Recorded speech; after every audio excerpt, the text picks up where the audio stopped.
You know that feeling when it's finally time for bed. The lights are low, the house is quiet, you've brushed your teeth, maybe even done some journaling or listened to calming music. And then, just as you lie down and close your eyes, something starts to happen. Your body's still, but your mind is wide awake. Your thoughts are racing. You feel tension in your chest, or maybe a knot in your stomach. You start thinking, what if I can't fall asleep tonight? What if I'm awake for hours again? What if I'm exhausted tomorrow and everything goes wrong? And just like that, your peaceful bedtime routine turns into a battle, a mental tug of war. And the harder you try to fall asleep, the more awake you feel. That right there is sleep anxiety. And it's more common than you think. Maybe you've dealt with it for years. Maybe it started after a few rough nights and spiraled from there. Maybe you don't even realize it's happening. You just know that bedtime feels more like pressure than peace. But I want to tell you something really important right here at the start. This cycle can be broken. It's not permanent. Your brain is not stuck. Your body is not broken. And you are not alone. The anxiety you feel around sleep is not a sign of weakness. It's a sign that your nervous system is trying to protect you. And once you understand what's really going on and start creating new, gentle signals of safety, everything begins to shift. So let's talk about how this cycle forms in the first place. It usually starts with 1 or 2 nights of poor sleep, maybe because of stress, noise, illness, travel, or no reason at all. You feel tired the next day, foggy, frustrated, maybe even scared. And then the next night comes, and instead of feeling relaxed, you feel pressure. You start monitoring everything, your environment, your heart rate, your breathing, your thoughts, all in an attempt to do sleep right. But sleep doesn't work that way. It's not something you force. It's something you allow, something you return to. And the more you try to control it, the more elusive it becomes. Over time, your brain begins to associate bedtime with stress instead of rest. You start anticipating struggle. You lie down, already bracing for the fight. And even if your body is tired, your nervous system is on high alert. That's what sleep anxiety is. A learned pattern. But the beautiful thing about patterns is that they can be unlearned, rewritten, replaced. Not overnight, but gently, with intention and compassion. And it starts with shifting your focus.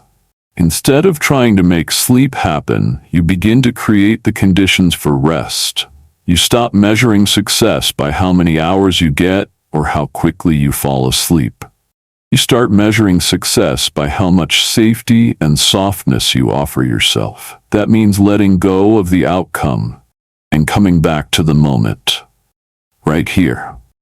Right now. Because here's something most people don't realize.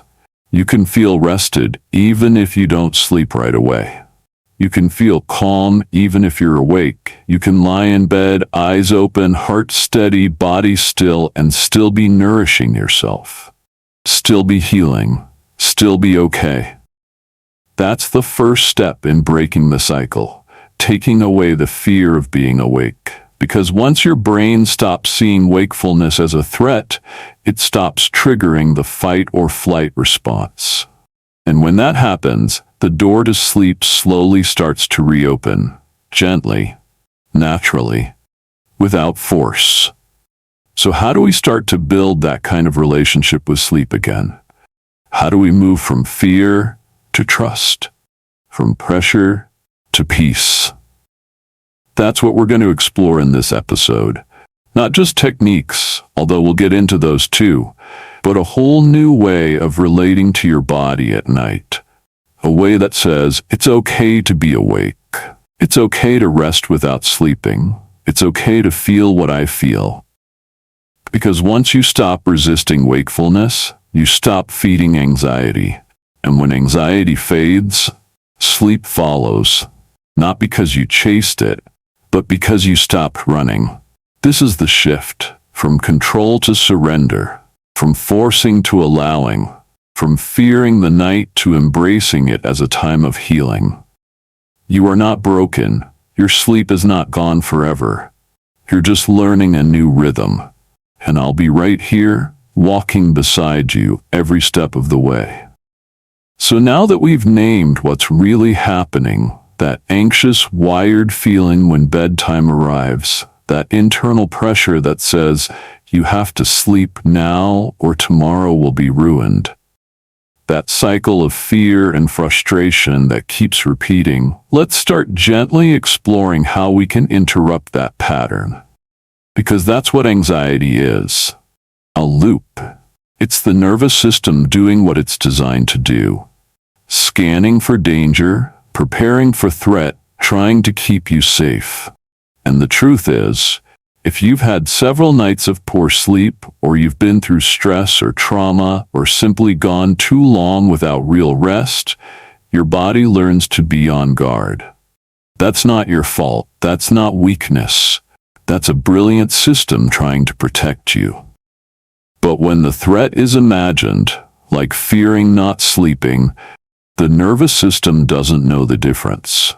It still activates, still pumps adrenaline, still heightens alertness. And then, ironically, the very thing you need most, sleep, feels impossible to reach. So the first thing I want you to understand is that the way out of sleep anxiety is not through control, it's through safety. Not through forcing stillness, but through creating softness. You don't beat sleep anxiety, you soothe it. You don't win the night with effort, you win it with surrender. And one of the most powerful tools you can use is something incredibly simple: your breath. Because while we can't always stop thoughts or shut down worry with logic, we can signal safety to the body through breath.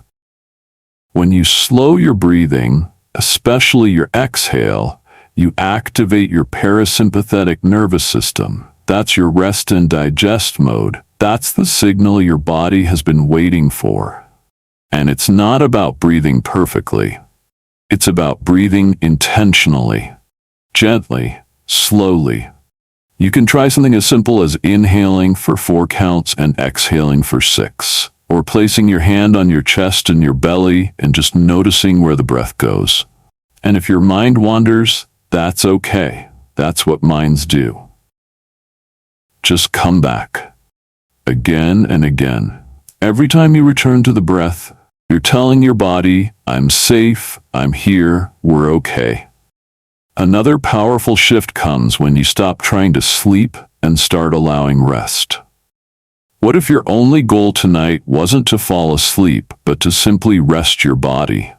To lie still, to let go of screens, to dim the lights, to listen to gentle music or a calm voice or white noise? What if you let go of checking the clock, of counting the hours, of measuring how long you've been awake?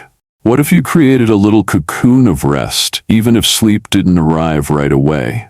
That one shift from demanding sleep to inviting rest changes everything. Because it changes the energy. You stop chasing, you start receiving, and your nervous system begins to soften. And while we're here, let's talk about how helpful it can be to change your relationship with your bedroom itself. If your brain has started associating your bed with frustration, tossing and turning, watching the minutes tick by, it might be time to reset that connection. That could look like doing something relaxing in your bed that's not about sleep, reading a cozy book, stretching, listening to a calming podcast. Or it could mean getting up for a few minutes if you're wide awake, going to another room, doing something low stimulation like folding laundry or flipping through a magazine, and then coming back when you feel sleepy again. This isn't failure. This is wisdom. This is training your brain to remember. The bed is a place of peace. And lastly, I want to invite you to begin rewriting the story you tell yourself about sleep. Not with fake affirmations, not with pressure, but with kindness. What if instead of thinking, I can't sleep, you thought, I'm learning to rest again? What if instead of my sleep is broken, you said, my body is healing? What if instead of I'm going to be a mess tomorrow, you whispered, I can handle whatever comes? These small shifts in language create big shifts in the nervous system. They create space, they create grace, and most of all, they remind you that you're not stuck. You're growing, you're evolving. You're slowly, gently finding your way back to sleep. Not through force, but through compassion. And if you've made it this far in the episode, I want you to pause for just a moment and acknowledge something. You showed up. You listened. You stayed with something that's hard. And that alone is progress. That alone is healing. You are not behind. You are not failing. You are walking yourself home. And I'll be right here with you, every quiet step of the way. So now that we've softened the inner edges of our anxiety and started learning how to breathe through the tension instead of wrestle with it, let's talk about the deeper layer of this experience. Let's talk about what happens when nighttime brings up more than just sleeplessness. Because for many people, especially those who have struggled with insomnia or chronic stress, bedtime isn't just a routine. It's a vulnerable time. It's when the world gets quiet, the lights go off, and all the noise we push down during the day starts to rise up. It's when the to-do list fades and the emotions we've been avoiding come forward. It's when silence gets loud. And that's where sleep anxiety really gets its power. Not just from fear of being tired tomorrow, but from fear of being with ourselves in the dark. Fear of feeling what we've buried. Fear of meeting the parts of ourselves we try to outrun. And this is where we get tender. This is where healing starts to feel emotional, not just physical. Because sleep, true, deep, natural sleep, requires surrender. And surrender requires safety. And sometimes safety requires facing the parts of ourselves that we've labeled as too much, or too anxious, or too broken. What if those parts are just scared, just tired, just asking for attention? What if your racing thoughts aren't your enemy? They're just a signal. What if your wakefulness is a message, not a failure? That's the shift. That's the reframing.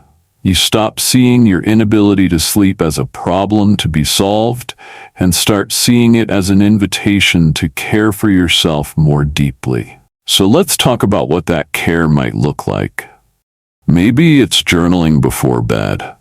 Not to vent or fix, but to empty out. To let your mind spill onto the page so it doesn't have to keep spinning in your head. Maybe it's doing a gentle body scan where you slowly bring awareness to each part of your body, not judging or changing, just noticing. You might find tension in your jaw, your shoulders, your belly.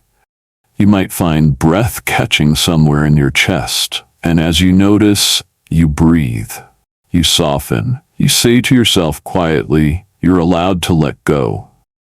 Maybe it's creating a playlist of soft sounds, rain, wind, ocean, white noise, and letting that sound become the container for your awareness, letting it hold you while you float.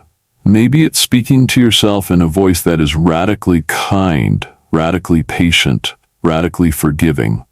Because for many of us, the inner voice we carry at night is harsh. It scolds us for being awake. It shames us for being tired. It whispers things we would never say to someone we love. So what happens if you change that voice?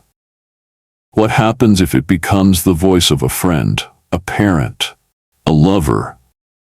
What happens if it says, "Of course you're tired, sweetheart. Of course you're overwhelmed. Come rest, I've got you now." That inner voice, it matters. It shapes your nervous system. It creates your internal landscape.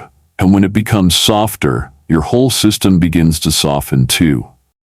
You start to believe that you're not in danger, that you're not failing, that you are worthy of rest, even if it hasn't come yet, that you're worthy of care, even in your most restless state. Because that's what this whole healing journey is about. Not just getting more sleep, but becoming someone who treats themselves with deep tenderness when they can't. And I want to say something that might feel uncomfortable, but it's true. Sometimes the healing isn't in the sleep itself. Sometimes the healing is in how you respond to your wakefulness. Sometimes the breakthrough doesn't come when you finally sleep through the night. It comes when you stay awake and choose not to panic. When you sit with yourself and say, "I don't like this, I don't want this, but I'm not going to abandon myself in it." That's the moment things begin to change. That's the moment your nervous system starts to trust you again. That's the moment you stop being at war with the night and start becoming its ally. Because the truth is, nighttime doesn't want to hurt you. It wants to hold you. And when you stop resisting it, when you let it become a place of peace instead of fear, that's when sleep starts to return. Not because you earned it, but because you received it. So tonight, maybe you don't chase silence. Maybe you welcome the sounds. Maybe you don't fight the thoughts. Maybe you listen to them and let them pass. Maybe you don't run from the feelings. Maybe you breathe with them. And maybe, just maybe, that's enough. Maybe that's what your body has been waiting for all along. Not perfect stillness, but presence. Not total control, but compassion. Not sleep at all costs, but rest at all levels. If this is landing for you, if you're feeling even a small release in your chest or your jaw or your stomach right now, that's the work happening. That's your body beginning to believe it's safe again. That's you breaking the cycle. One breath, one pause, one night at a time. Here we are, the final stretch of this episode. If you're still with me, listening, breathing, sitting the space together, I want you to know something really simple but deeply important. This work you're doing, this intention to meet your sleep anxiety with compassion instead of control, this gentle shift from fear into presence, it matters more than you think. Not just because it might lead to better sleep, although it probably will, but because it leads to a better relationship with yourself. And when you begin to trust yourself in the dark, you begin to heal in ways that light alone can't offer. Sleep isn't just about energy. It's about repair. It's about integration. It's about allowing your nervous system to feel that it's finally safe enough to let go. And that kind of safety doesn't come from hacks or supplements or doing everything right. It comes from how you treat yourself in the moments that feel hardest. So here's what I want you to try tonight. Not a to-do list, not another routine, just a mindset, an attitude of presence and permission. When bedtime comes, give yourself permission to be tired and still okay, to be anxious and still whole, to be awake and still worthy of rest. Let the voice in your head be one of kindness. Let your breathing be gentle. Let your bed be a place of peace, not performance. You don't have to do anything special. You don't have to make sleep happen. You just have to show up with softness, with presence, with a willingness to be there for yourself, no matter what the night brings. And if you do find yourself wide awake, whether it's for 10 minutes, or 2 hours? Can you hold yourself with grace? Can you say, "It's okay. I've been here before. I know what this is. I don't have to panic. I can rest even if I don't sleep"? Because when you take away the panic, you take away the pressure. And when the pressure lifts, the body begins to soften. That's when sleep sneaks in, not through effort, but through trust, through repetition, through a growing sense that the night is no longer a threat, but a place of possibility. You see, anxiety feeds on urgency, on the story that something is wrong. But rest feeds on rhythm, on the slow, steady reminder that you're allowed to take your time, that your body already knows how to do this, that you're not behind. You're just becoming. And in that becoming, there's grace, there's growth, there's healing. So if you find yourself lying there tonight, waiting, watching, wondering, don't fight it. Just come back to your breath. Come back to the warmth of the blankets. Come back to the steady presence of your own care. Because that's what this practice is really about. Teaching your body that it is safe to let go. That it doesn't have to guard itself through the night. That it can exhale, unclench, dissolve, that the war is over. And even if you only rest, even if sleep doesn't come right away, that rest still counts. That pause still matters. That moment of non-doing is still medicine. You are allowed to receive it exactly as you are. If this episode gave you a new way to think about your sleep, or helped ease even one layer of pressure from your chest, I'd love for you to subscribe to the Daily Health Shift. Every week, we're building more of this space together. This gentle, real, human place where healing feels less like something you chase and more like something you return to. And if you know someone who's been trapped in that cycle of sleep anxiety, who dreads the night even though they crave rest, maybe send this to them. Not as a fix, not as advice, but as a hand on the shoulder that says, "You're not alone. And there's another way.